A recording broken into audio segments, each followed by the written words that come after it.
WNBA and WBPA have reached an agreement on a moratorium for league business. Sources tell ESPN this is necessary. January 9th came and went, and instead of clarity, we got confusion dressed up like process and professionalism with a bow on top. The CBA deadline passed, people expected an update, and the league didn't deliver a solution. They delivered a single word that made half the fan base open a new tab and type it into Google: moratorium. So a moratorium is a temporary authorized suspension of an activity or legal obligation, like halting debt payments, construction, or certain laws. Then the timing made it feel even more dramatic. Reports hit late and the reaction was immediate. Ramona Shelburne reported the news on January 13th at around 11 p.m. Eastern, and that late night drop didn't feel accidental at all. When news lands that late, it usually means someone wants the shock to hit fast and the questions to hit even faster. And the question everyone asked was simple: what does this actually mean? Not in theory, not in legal language, but in real-life terms for teams, players, and fans who just want to know if the WNBA is walking into chaos. This just a proper word to continue negotiations, if I'm reading this correctly. Here's what a moratorium means in sports terms. It's a temporary freeze on league business while negotiations keep going behind closed doors. It's like the league hitting pause on key transactions, free agency steps, qualifying offers, core designations. So nothing moves while the paperwork people argue over the fine print. Plenty of leagues do this.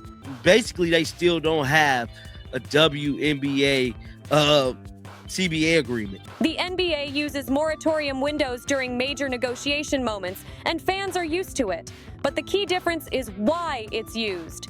In the NBA, that pause usually shows up when both sides are close to a deal and just need a short runway to finalize details. I'm wondering if the players is doing this to stop free agency. That's what this tweet is saying. This time, the WNBA using a moratorium doesn't feel like close. It feels like stuck. It feels like they blew past the deadline, still don't have a signed agreement in sight, and needed a legal stop sign so nothing accidentally triggers a bigger mess. You know, somebody else said this is actually bad news for fans and coaches. That's what should make people nervous, because the league calendar wasn't waiting politely. Qualifying offers were supposed to go out on January 11th. Free agency was scheduled to begin soon after, and teams needed to make core designation decisions that shape entire rosters. This is not a good look for the WNBA players or owners, man. Y'all still can't come up with an agreement. Y'all still can't come up with a system in place. Instead, everything is frozen with no clear end date, except until a new CBA is ratified, which sounds official, but can mean anything from a short delay to a long fight. That uncertainty is the problem, and it's not small. What makes it even messier is that the players' union reportedly didn't accept the first moratorium proposal right away.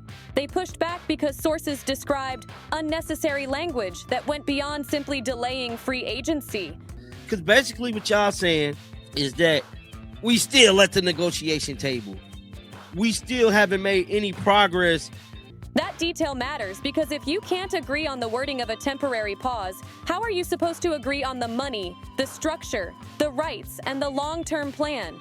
Once again, donkey and a carrot, bruh. This looking very donkey and a carrot-ish. I just gotta be honest here with you guys. And notice what's happening with the fine print. The moratorium applies mainly to free agency transactions. Everything else about the current CBA is described as continuing under status quo, a phrase that has been repeated non-stop like it's supposed to calm people down. So as of right now, they're using big words telling us it still ain't no damn 2026 season. But status quo is basically corporate speak for we're stuck and we're trying to keep the lights on.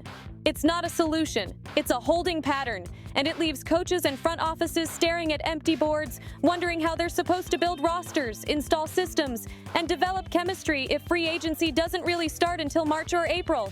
Now, Lexi Brown and Kalani Brown are the only players not on rookie contracts signed through 2026. You can't build a serious pro team on pause mode. You can't plan a training camp if you don't know who will be in it. You can't map out player development when player contracts are sitting in limbo. I don't know what the hell they doing, man, but this is ugly because we constantly hearing about the status quo thing. We already talked about the status quo. Here's a detail that makes this feel even more intense. Right now, only a tiny number of players not on rookie contracts are signed through 2026 outside this moratorium. Names like Lexi Brown and Kalani Brown have been cited as examples of players already locked in. Everyone else is floating in uncertainty, and that uncertainty is not just stressful, it's operationally destructive. Teams can't send qualifying offers to restricted free agents. They can't use core designations, which work like a franchise tag in other sports. They can't negotiate new deals. They can't make clean plans. Every day this drags, the offseason gets tighter, preparation time gets compressed, and the runway toward 2026 shrinks. And that last part is the scary one. This isn't just free agency delayed. This is the entire build-up to a season is getting squeezed. And if the squeeze gets too tight, the quality suffers even if games still happen. Players need ramp-up time, teams need cohesion, and fans deserve a product that doesn't look rushed. So why are they stuck like this? The January 9th deadline wasn't a random date someone circled on a calendar for fun. It was written into the existing CBA as a point where either side could opt out and force renegotiations. That's the pressure valve, and the players used it. The players opted out back in 2024, pointing to massive revenue growth and a surge in attention tied to the new wave of stars, including Caitlin Clark's rookie season impact. They saw attendance records, louder arenas, bigger TV moments, and the kind of media buzz women's basketball has been chasing for decades.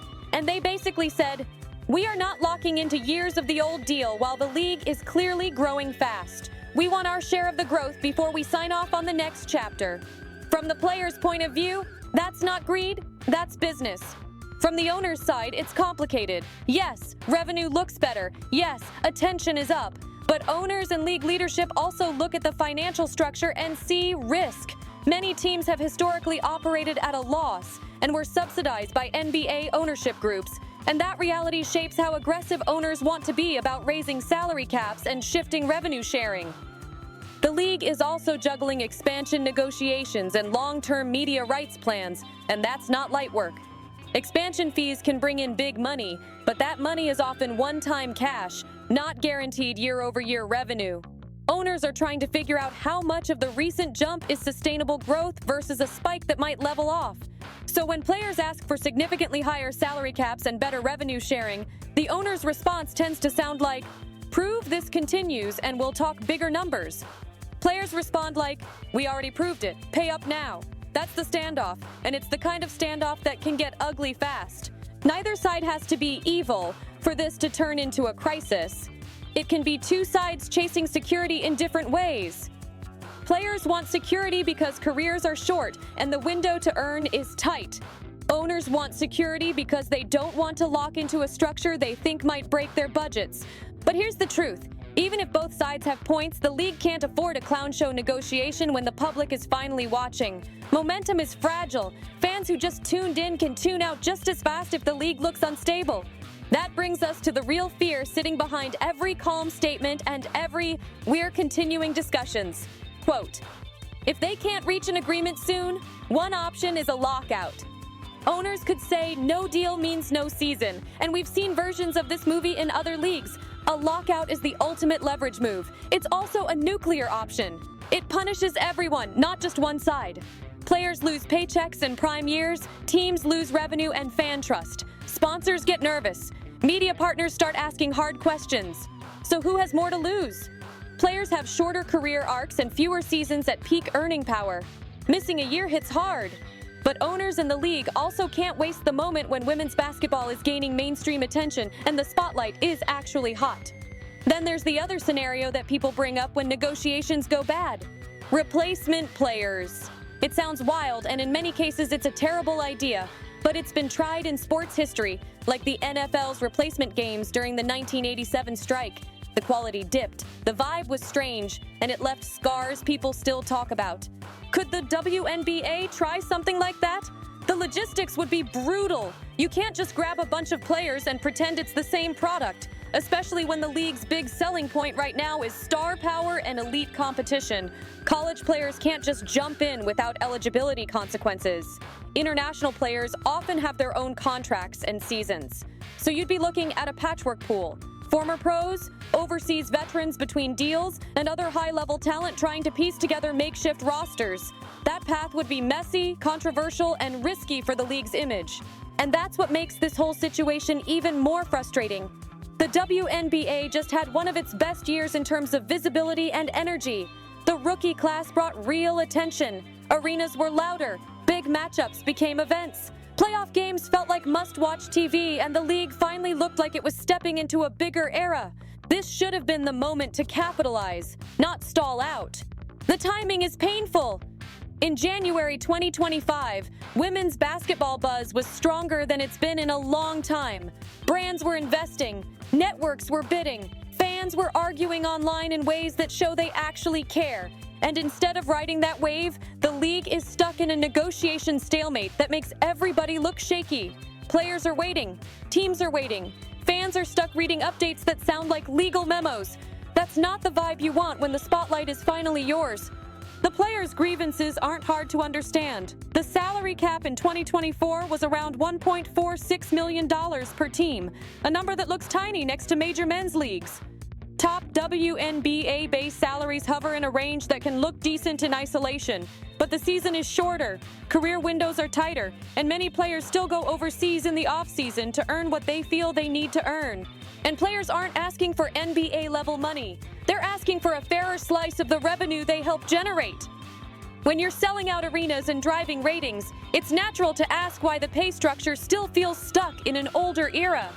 Owners, though, are not looking at vibes. They're looking at spreadsheets. They'll argue the financial structure is still fragile, that a lot of teams have relied on NBA backing, and that growth has to be proven as stable before massive increases get locked into the system. They'll also point to how expansion fees and new deals can be real money, but not always the kind that guarantees long-term sustainability. So this becomes a chess match. Players say, the league is growing now, so the pay has to grow now. Owners say, we're growing now, but we need guardrails so we don't commit to something that breaks later. That tension is real, and it's exactly why negotiations can get heated. What makes it especially wild is that both sides should be highly motivated to wrap this up quickly. Every day the moratorium stays in place, off-season planning becomes more chaotic. Free agents can't make life plans, teams can't build rosters, coaches can't install systems, training camps get rushed. And if training camps get rushed, early season basketball suffers. Chemistry doesn't appear by magic. It takes reps, practice, time together, and clear roles. Fans can tell when a team looks thrown together last minute. Now add expansion into this and the stress multiplies. Expansion teams need extra time to build identity, scout, recruit, and assemble a roster that won't look like a scramble. If the league is trying to integrate new teams while free agency is frozen, that's like trying to build a house while someone keeps locking the tool shed. The moratorium announcement also exposed something deeper: distrust. The union pushing back on unnecessary language signals that the sides are not operating with smooth trust right now. They're parsing every word like it could become a weapon later. That slows everything down. And there's another angle that doesn't get enough attention: international ripple effects. Many WNBA players earn significant income overseas during the offseason. International leagues plan around WNBA calendars because player availability impacts rosters, marketing, and competition quality. If the WNBA season is delayed or canceled, that doesn't just affect U.S. basketball. It shakes schedules and contracts abroad, too. That's why this moratorium isn't just a WNBA internal issue. Women's basketball is global, and WNBA players are a major part of that global ecosystem. When the biggest domestic league freezes, the ripple can be felt across multiple continents. People compare this to other lockouts for a reason. The NBA lockout in 2011 eventually ended because both sides recognized missing games would hurt too much. But the NBA also had a massive financial cushion. It could survive a hit, even if it was painful. The WNBA doesn't have that same cushion. The league is gaining momentum, but it's still building. Missing an entire season at a moment of peak public interest could set the league back hard. New fans who just arrived might drift away. Sponsors might redirect budgets. Media partners might cool off. And once momentum is gone, it's not easy to rebuild.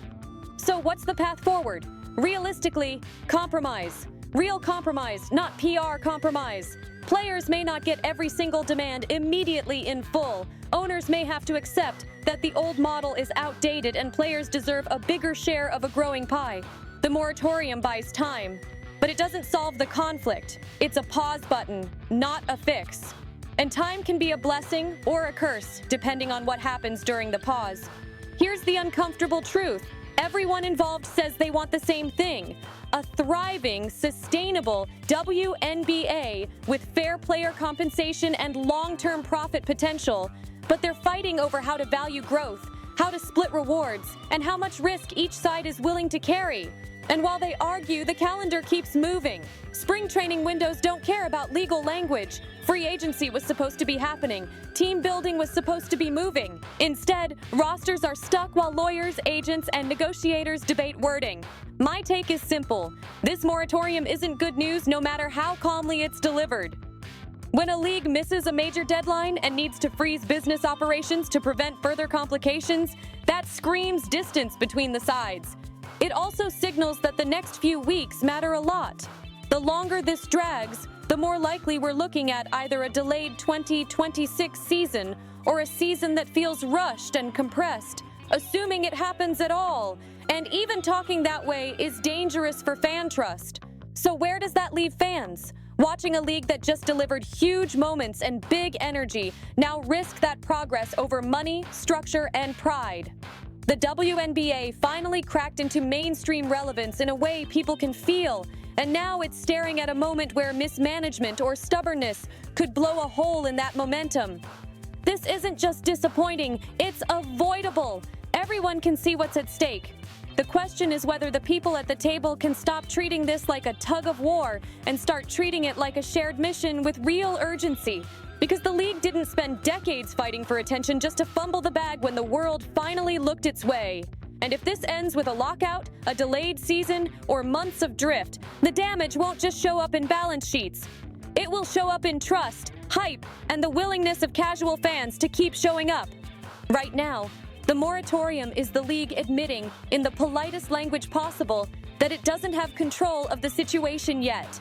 And if they don't find real middle ground soon, the biggest risk isn't just missing dates on a calendar. The biggest risk is losing the moment women's basketball worked so hard to create.